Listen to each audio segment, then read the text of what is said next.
Here's my message to all the clubs and academy owners out there, to the club presidents.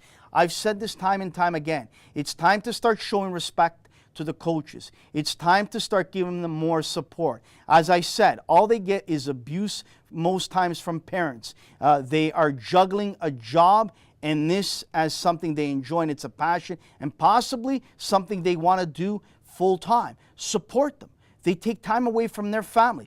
They go to pick up 2 or 3 players in their way to a game or training. They put them in their car. They bring them back to their homes. A lot of times they spend a lot of energy and effort to make sure each and every player on the team is okay on and off the field. Coaches are so valuable. They're so important. We need to invest in them. Clubs, academies, please support them more. They need your support. Here's what I propose out there. Here's my proposal to the CSA, to TFC, Montreal Impact, Ottawa Fury, FC Edmonton, and the Vancouver Whitecaps. I believe it's time that once a month for 12 months of the year, we nominate and we select a winner of a Coach of the Month all across this country. I think it's important. It's long overdue. And I'm talking now to the big-time companies out there. You know who you are. There's big-time Canadian companies out there. Please, have it in your heart. Have it in your budget to invest in this. How do we go about doing it? I don't know yet. But I think it's important that we start talking about it. Maybe put aside some money for these coaches that win the Coach of the Month to help them get more coaching under education. Send them to some world-class, coaching education clinics. Maybe help them in whatever they need help with. But support them. So I'm talking to the big-time companies out there. Please, step up to the plate. Talk to the CSA. Talk to these pro clubs and put your heads together and say, yes, we want to do this, Anthony. We want to select a Coach of the Month. I believe it's important that parents that have their kids on teams, in academies, in clubs, nominate a coach that they believe is worthy of this cause. Whether on the women's side or on the men's side, it doesn't matter. House league, rep, the little tykes out there, nominate a coach that you believe has gone above and beyond. Not just, 1 week or 2 weeks, but year after year. Nominate them. I will bring them on my show. Send me that information, and I will do everything I can to thank them with my platform that I have here. But again, I'm pleading, I'm speaking to all the club presidents out there, the academy owners. It's time we show respect to these coaches out there. How do we go about doing it? Let's start like that. Let's start by giving a Coach of the Month all across this country an award, whether it's a lovely trophy, a plaque, or giving them some incentives, maybe to the local Montreal Impact, TFC, Vancouver, Ottawa Fury, FC Edmonton game, a night out with their whole family, and let them enjoy from beginning to end with all sorts. I think this is important. Support your coaches. Don't knock them. They love the game, they love their teams, and they do everything they can to do it for the game and for the teams. It's Grassroots for the last 30 minutes, and I got some of the best technical directors all around the province of Ontario. I'll start with Bobby Smyrniotis of Sigma. Bobby, welcome. Anthony, how are you? Very good. Excited and ready to talk to you about an important issue in regards to coaching, Bobby. And here's how I want to tackle this. You oversee a number of coaches in your academy. And the question is simply this to you, Bobby, because I've been meaning to talk about this for the longest time, but I was told by some people behind the scenes, don't talk about it, Anthony. Don't ruffle the feathers. We shouldn't talk about that. I'm going to talk about it. And it's simply this, Bobby. As a technical director, overseeing so many, how important is it that we support these coaches, you support them? How do we go about doing that? Because let's be honest, Bobby. These coaches get abuse from parents after a win or a loss. A lot of times they're picking up 2 or 3 players to bring them to training or games. They're rearranging their life schedule to accommodate training and games. They're not getting all the tools that they need a lot of times. On and on. I think it's time, Bobby, I'm going to propose this later on in the show, that we do much more for coaches. Maybe all across this country, we start dedicating once a month a Coach of the Month from a club or an academy and start helping them out on their journey. Your thoughts? Yeah, I think that's a great idea right there, Anthony. We've obviously got a lot of good coaches in this country, in this province, in the Greater Toronto area that are working with our young players. You know, I can always just talk for our organization in Sigma, and you know, we're a small organization, but there's a staff of about 16 to 18 individuals working within the academy, which are coaches. Management and so on, and our coaches were a very tight knit group. It's important for me to have hands-on work with them, not so much in their training sessions, but off the field in our weekly meetings and the way we break things down about our teams, about our individual players, about the planning for the next few weeks of the team. So that's something that's very important as a technical director, at least from my role. You know, once upon a time, I was that coach, and I had a technical director, and to me, he was my teacher. So it's part of our roles as directors to make sure we are the teachers for those coaches that are getting out on the field working with the players. How important is it, Bobby, as well, that you're sitting down with these coaches one-on-one, not just as a group, and talking to them, having open communication, not just in regards to the tactics, the players, but also to make sure that everything is okay on the home front, on the work front, that they're balancing everything, that they're not, damaging one area of their life to give more to coaching, because we know that that's what they're doing, but you want a happy coach, a relaxed coach that's going to be more productive, I think. Do you not?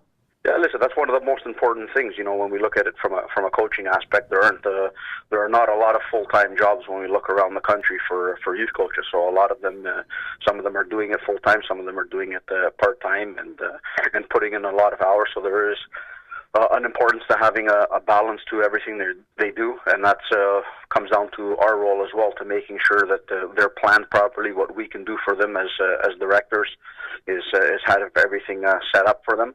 To also succeed, you know, and I think that's important, and we look at that in the 1v1 aspect with our coaches, not so much from the tactics, but looking at some of the off-field things, not only personally with them, but with our players. It's not only just looking at the tactical things or the training session itself, but also looking after the wellness of our players, understanding what's going on in our players' lives as well.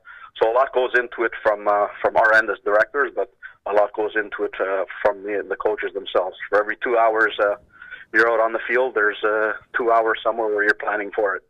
Lastly, Bobby, very quickly before we let you go, if someone comes up to you, they're in their early 30s, they've just retired from the game, maybe as a full pro, a semi-pro, maybe a collegiate player, and they want to get into coaching, what's the first thing you want to tell them?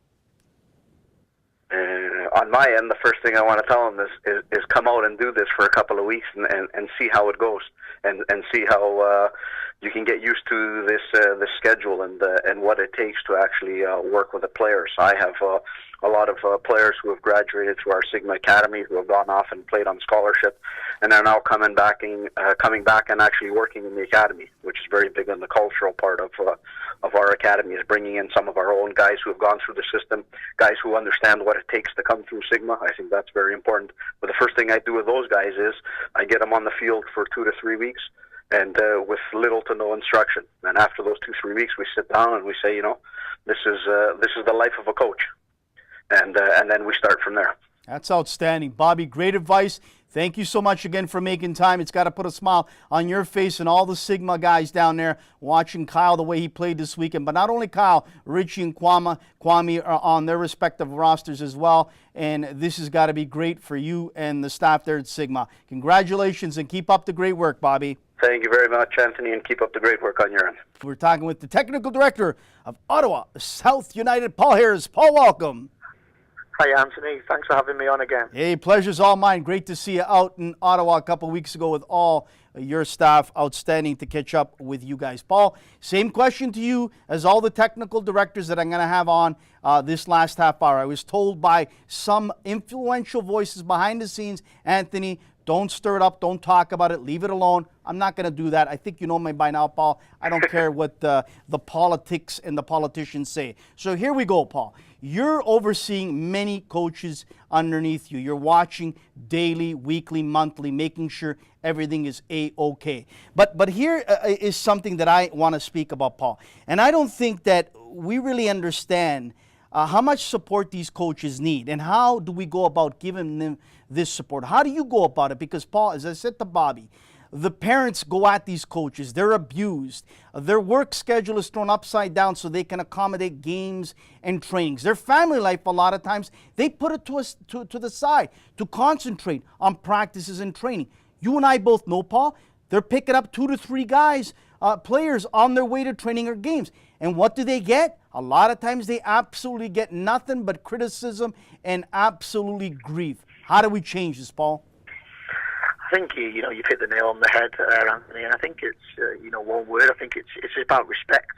You see in soccer, these things like respect the referee, and they have campaigns about it, and they really come down on people who are abusive, and you see things like kick it out across Europe, trying to get rid of racism and that kind of thing. And I think, like you say, sometimes it's a little bit of an unrespected trade, and I'm sure it's the same as some of the other sports where everybody thinks that they can do it better. So, I mean, obviously this is a hockey mad country. Everybody probably thinks that they could do better than the coach of the Canadian national team. I know in England everybody thinks they could do a better job than the English national manager, and we could do this and we would have picked this player and we would do that. And I think that's the problem. People don't understand the amount of effort that some of these coaches put in behind the scenes. They don't understand the qualifications that they have to go through to be able to coach their sons and daughters. And I think everybody get involved in this great sport because they love it. A lot of these coaches are doing it because of love of the game. Some of them, like you say, Anthony, they don't make a great living out of it. They don't get compensated for the time they're doing. They're doing it because they love it. And seeing a smile on a player's face, or getting that message across, and seeing them be successful or grow as people, is why a lot of these coaches do it. Paul, let me ask you this before we let you go. Someone comes to you, they've just retired from playing the game, maybe as a pro, a semi-pro, maybe as a collegiate player, and they want to get into the coaching trade. What's the first thing you want to tell them? Yeah, I want to tell them to, do their apprenticeship, Anthony. And I think it's important to find out what is their skill set, because some of these people who are great players, they sometimes struggle to get the message across to the coach, the players that they're dealing with. Everybody has a particular skill set in terms of they might be better with certain genders, they might be better with certain age groups. They're very good at maybe demonstrating and joining in and playing and creating the message that way. Some are very studious and set back. Everybody's got different skills. So what I do is I get contacted daily about people who want to be a coach, and I'm like, great. Come out and see us work and check that this is an organisation that you agree with, because everybody's got different philosophies. So I need to make sure that they agree with the philosophy that our club is trying to put in place, because otherwise they won't be able to give their best. If you're being a fraud and you don't agree with the work that's going on, you won't enjoy it, and you won't be able to give your best to them boys and girls. Paul, well said, my friend. We really appreciate you making the time. I tweeted this out a couple weeks ago after I visited your club, and I mean this sincerely. You have serious people, a serious development going on there, and serious from all assets of your club, from top to bottom. You're in a good situation there, Paul. And a lot of clubs aren't as lucky as you and some of the others, with a board, with a president and general manager that back you with whatever you decide you want to do. So I'm glad that we're starting to see more and more serious clubs like yourself. Continued success, Paul. Thank you, Anthony. Thanks for all your support, and all the best. Joining us right now, former TFC player, former pro overseas, and now technical director of the Woodbridge boys is Marco Reda. Marco, welcome, my friend. Thanks, Anthony. Pleasure is all mine to have you on, Marco. Let's get right to it. You oversee a lot of coaches. You're at a big club. There's a lot of coaches there. And a lot of times, as I said to the other guys, they're not supported enough. They get a lot of grief. And I think this needs to change. How are you and your club going to do what needs to be done to do more for these coaches, and how are you going to go about supporting them? Because, Marco, let's be honest. I don't want to repeat it, but I have to, because you and I both know this. Coaches put 2 to 3 players in their cars, taking their training to games, money out of their pockets a lot of times to do certain things for the team, time away from the family, their schedule rearranged, on, and they get grief from parents. Unbelievable. Platform's yours, Marco. They do, yeah. I mean, everyone knows who's been in coaching. It's like a full-time job.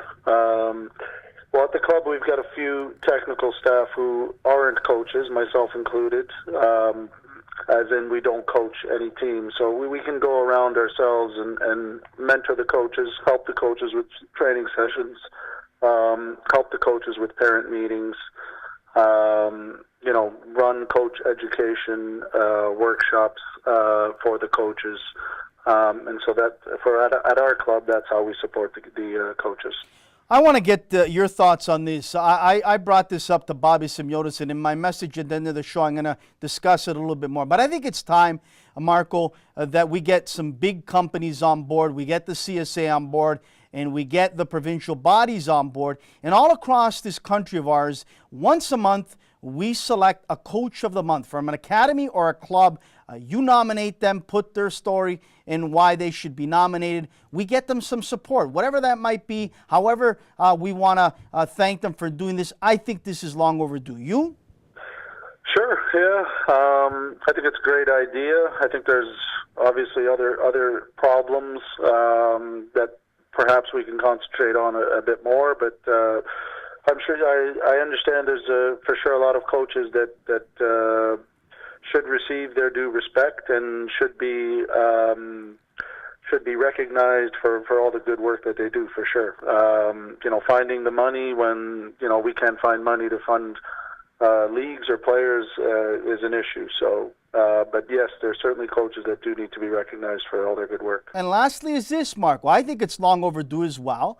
Guys like you and other guys that have played pro and now are in the coaching industry, in the technical department area, I should say, I think it's important that we have maybe once or twice a year huge town hall meetings just with the coaches from clubs and academies, nobody else. Discuss the important issues and how about we go about changing those important issues. I think it's time that there's one voice, a loud voice that speaks for a lot of these coaches of some of the things we've talked about. Maybe I'm wrong, maybe I'm right. Your thoughts? Well, I think those meetings take place. Are they always broadcasted and made public? Probably not. But I think there are coaches that care and certainly meet and share ideas and views and opinions and try to take the game forward. There's not always there's always obstacles in the way, certainly. So yeah, I think there's meetings that take place. It's a great idea. I think all of this is good in theory, but there's always obstacles in place. I know that the OSA is trying to have town hall meetings, but a lot of that isn't on the technical side. So yeah, it would be great if there were more technical people meeting, and then views shared and opinions shared, and and hopefully take those ideas. I think that's the important point here, is take those ideas and make something happen with them. Because right now there's a lot of talk and meetings, opinions expressed, but there's not a lot of action taking place. Marco, really appreciate your time, really appreciate your wise words, and do me a favor, please promise me you'll never be muzzled, you'll never, ever, ever stop talking the truth, and you'll always stand up for the game and for what is right. Please never stop, Marco. Will do, Anthony. Likewise. Joining us right now, Technical Director of Kleinburg Soccer Club, and a guy that is no stranger in the city of Toronto, former assistant with TFC, and a guy that everyone recalls back in the day in the Netherlands, doing great work at the youth system there as well, Bob de Klerk. Bob, welcome. Thank you very much, Anthony. Pleasure to have you on. Bob, same question to you as I gave to the other technical directors. We discussed this, and I think it's important that we discuss it. And it's simply this. A lot of times, these coaches in clubs and in academies aren't supported enough. They're not helped. And how do we change this? How do you change it with your club? I discussed it with the other technical directors. I'll discuss it with you. A lot of times, they get abuse from parents, these coaches. They take money out of their pocket. Their work schedule is changed upside down. I mean, on and on, Bobby. And they do it for the love of the game, and all they keep getting is grief, abuse, on, and I don't think that we respect them enough. How do we change that? Yeah, I think that the coaches over here do a great job. Good job, absolutely. And I think we need to protect them. And a club over here needs to have a certain policy regarding the parents in order to protect the coaches. And that's for me very important. And you need to develop not only the coaches, but also the parents what you expect, because in my opinion, you're not going to tell a surgeon how to operate also, how he needs to do something. And I think that's a policy that you need to have as a club. What do you expect from the coaches? What do you expect from the parents? And there are rules. You need to have some rules, what you expect from them on the field and off the field, and this way you can protect the coaches.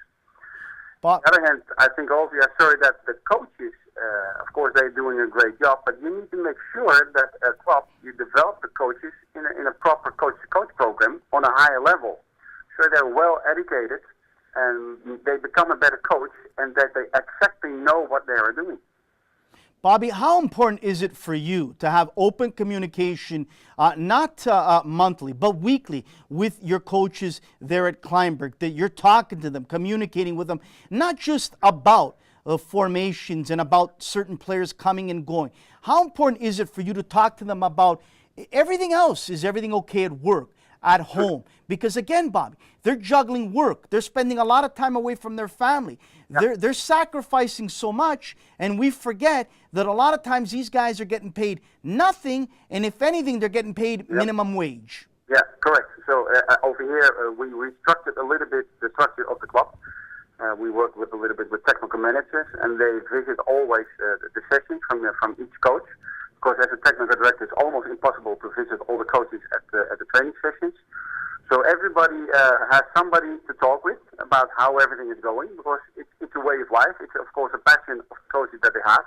And I think it's not only necessary to talk with them about the lineups and about the rosters, but about everything, and that you support them, and that you are close with them if there's something going wrong, there is something what's bothering them, and then you need to help them. And that's the way, what I'm trying to say is that's also something, support your coaches and protect the coaches this way.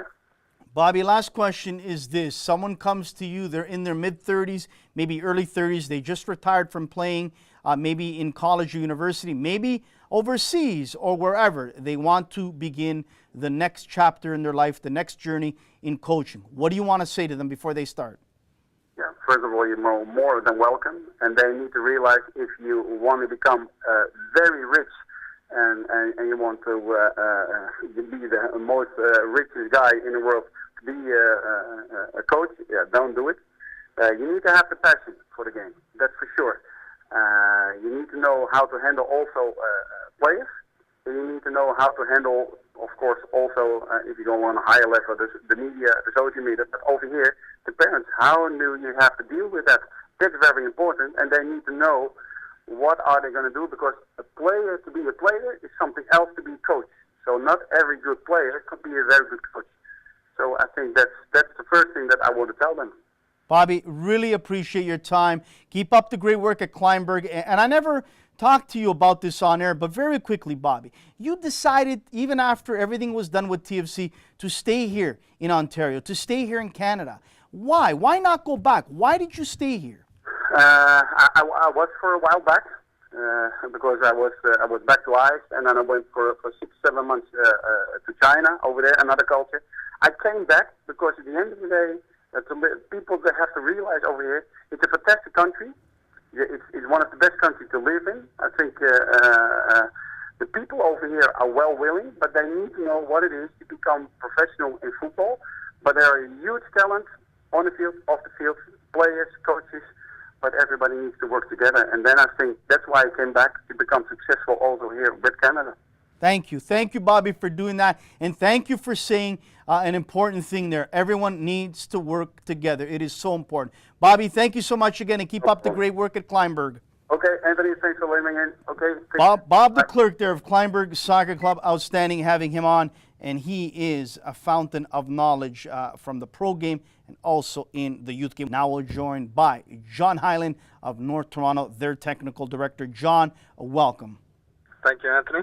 Pleasure is all mine to have you on. Very quickly, sorry, just before we get to John, I want to congratulate the Canadian men's national team drawing Scotland today. Fraser Ayre with a goal that was dedicated to his father. I've known Fraser for a number of years, and I've met his father, interviewed him as well. God rest his soul.